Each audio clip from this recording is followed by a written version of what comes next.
নওশাদের বলবো লোটা ছোটা কম্বলগুলো ভালো করে গুটিয়ে ফেলো, খুব বেশি দিন বোধহয় এখানে তোমার সময়টা নেই। ভাঙড়ের অবজারভার নওশাদ সিদ্দিকী ভাইজান তখন থেকেই টিএমসির ভাইদের বুকে সব ধড়ানি শুরু হয়ে গেল যে এবার মনে হয় কিছু একটা হবে। তার জন্য ওরা আগে থেকে সেই ভয়টা প্রকাশ করছে। মাথায় টুপি দিয়ে যেভাবে মিথ্যা কথা বলছে, এটা আমাদের মুসলমান সমাজের কলঙ্ক বলে আমি অন্তত মনে করি। ভালো করে সূরা ফাতিহা শরীফ পড়তে পারবে না তারা নওশাদ সিদ্দিক ভাইজানের, আব্বাস সিদ্দিক ভাইজানের বিরুদ্ধে কথা বলে। আমি এর আগেও বলেছি, আবারও বলছি, এদের নওশাদ ভাইজানের, আব্বাস ভাইজানের জুতো বওয়ার যোগ্যতা নেই।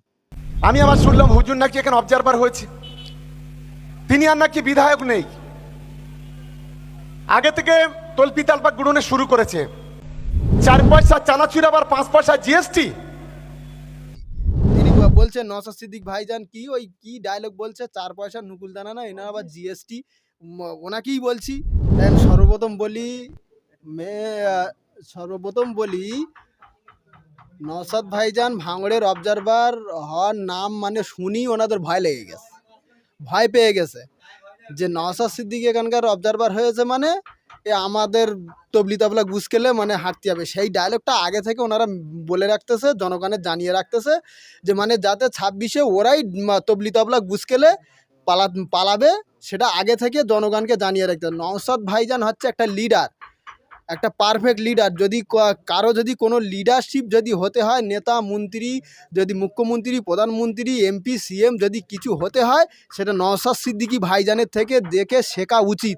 নওশাদ সিদ্দিকী ভাইজান যেই ঘোষণা করলো যে ভাঙড়ের অবজারভার নওশাদ সিদ্দিকী ভাইজান, তখন থেকেই টিএমসির ভাইদের বুকে সব ধড়ানি শুরু হয়ে গেল যে এবার মনে হয় কিছু একটা হবে। তার জন্য ওরা আগে থেকে সেই ভয়টা প্রকাশ করছে। এই শওকত মোল্লা বলছে 4 পয়সার নকুল দানা তার আবার জিএসটি। ওনার ওই ডায়লগগুলোই আছে, ডায়লগ দিক, আগামী দিন দেখা হবে। ডায়লগটা দিক না, উনি তো মিথ্যা কথা বলায় একদম খুবই পারদর্শী। একদম মিথ্যা কথা এত সুন্দরভাবে গুছিয়ে বলে জনগণের সামনে, মানে যেন মনে হয় একেবারে ফেরেস্তা চলে এসছে। উনি বলে তো যে উনি হুজুর মুসলমান, উনি কিসির মুসলমান? আমরা তো দেখেছি 2021 সালে ক্যানিং পূর্বে সেখানে চুরি করে, জোর জবস্তি করে, ভোট লুট করে জিতে সেখানকার মানুষের উপরে কী অত্যাচারটা না করেছিল। আবার উনি বলছে দিদি যদি বলে জাহান্নামে গিয়ে দাঁড়াতে, আমি জাহান্নামে গিয়ে দাঁড়াবো। উনি কিসির মুসলমান? আমি এর আগেও বলেছি আপনাদের ক্যামেরার মাধ্যমে, নওশাদ সিদ্দিকী ভাইজানের জুতো বওয়ার যোগ্যতা এদের নেই। নওশাদ সিদ্দিকী ভাইজানের আর আব্বাস সিদ্দিকী ভাইজানের যাদের জুতো বওয়ার যোগ্যতা নেই, তারা নওশাদ সিদ্দিক ভাইজান, আব্বাস সিদ্দিক ভাইজানের বিরুদ্ধে কথা বলে। তাই এরাও ঠিক, এরা মুসলমান না। এরা রোজার মাসে মুসলমানদের বাড়ি থেকে ইফতার খাওয়ার জিনিস হাঁড়ি কুড়ি সব কিছু ফেলে দিয়েছিল। ঘর বাড়ি ভেঙে, জিসিবি দিয়ে ঘর বাড়ি ভেঙে সেখানে পুকুর কেটে দিয়েছে। এরা আবার বলে আমরা মুসলমান। আর ওই নওশাদ সিদ্দিক ভাইজান, আব্বাস সিদ্দিক ভাইজান, তাদেরকে নিয়ে এরা কটাক্ষ করে। এরা কিসির মুসলমান?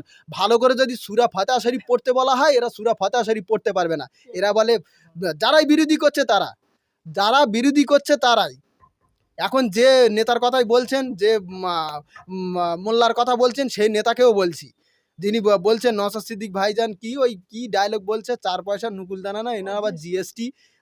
ওনাকেই বলছি, ভালো করে সূরা ফাতিহা শরীফ পড়তে পারবে না তারা নওশাদ সিদ্দিক ভাইজানের, আব্বাস সিদ্দিক ভাইজানের বিরুদ্ধে কথা বলে। আমি এর আগেও বলেছি, আবারও বলছি, এদের নওশাদ ভাইজানের, আব্বাস ভাইজানের জুতো বওয়ার যোগ্যতা নেই।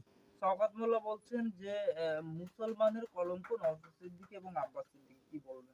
বলতেই পারে, কারণ দেখেন, আমার বিশ্বের 1 নম্বর মানুষ যিনি আমাদের নবীজি মুহাম্মদ সাল্লাল্লাহু সাল্লাম, তানাকে যদি সব মানুষ যদি ভালো না বেসে থাকে, নওশাদ সিদ্দিক, আব্বাস ভাইজানের বিরোধী থাকতেই পারে। কারণ আমার নবীজির যারা বিরোধী করেছিল তারাও মুসলমানই ছিল। যারা বিরোধী করেছিল তারা তানার আশেপাশের লোক, তানার ভাই মুসলমান, তানার চাচারা তানাকে প্রথমেই বিরোধী করেছিল। তো নওশাদ সিদ্দিক ভাইজানের, আব্বাস সিদ্দিক ভাইজানের এই মুসলমান মোনাফেক বেঈমান এজিদি মুসলমান এরা বিরোধী করবে, এটা কোনো বড় প্রশ্ন নয়। এরা বিরোধী শুধু ক্ষমতা লোভ। এদের শুধু ক্ষমতা লোভের জন্য, গদি টিকিয়ে রাখার জন্য এরা যা কিছু করতে পারে। কাকে কি বলতে হবে বলেন, কাকে মার্ডার করতে হবে, কাকে ঘর ছাড়া করতে হবে, কাকে কেস দিতে হবে, এরা সব কিছু করতে পারে। সেইভাবেই করছে। এরা মুসলমান না, এরা শুধু মুসলমান নামে কলঙ্ক।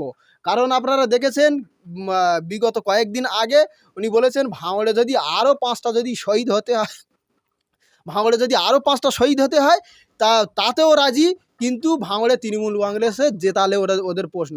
তো টিএমসির ভাইদের বন্ধুদের বলবো, আগামী দিন এই নেতাদের হাত থেকে বাঁচার জন্য, আপনারা বাঁচার জন্য সেইভাবে তৈরি থাকেন।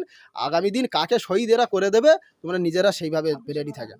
26-এ লড়াই মানে কি, লড়াইয়ের জন্য আমরা ফুল ফর্ম তৈরি। যেভাবে শাসক দল, যেভাবে বিজেপির দালাল আর বিজেপি টিএমসি যেভাবে মানে লড়াই যেভাবে করতে চায় 26-এ, আমরা সেইভাবে রেডি। যেভাবে গণতান্ত্রিকভাবে ভোট করিয়ে যেভাবে যেভাবেই লড়াই করতে চায় আমরা সেইভাবে চোখে চোখ রেখে 2026-এর লড়াইয়ের জন্য প্রস্তুত।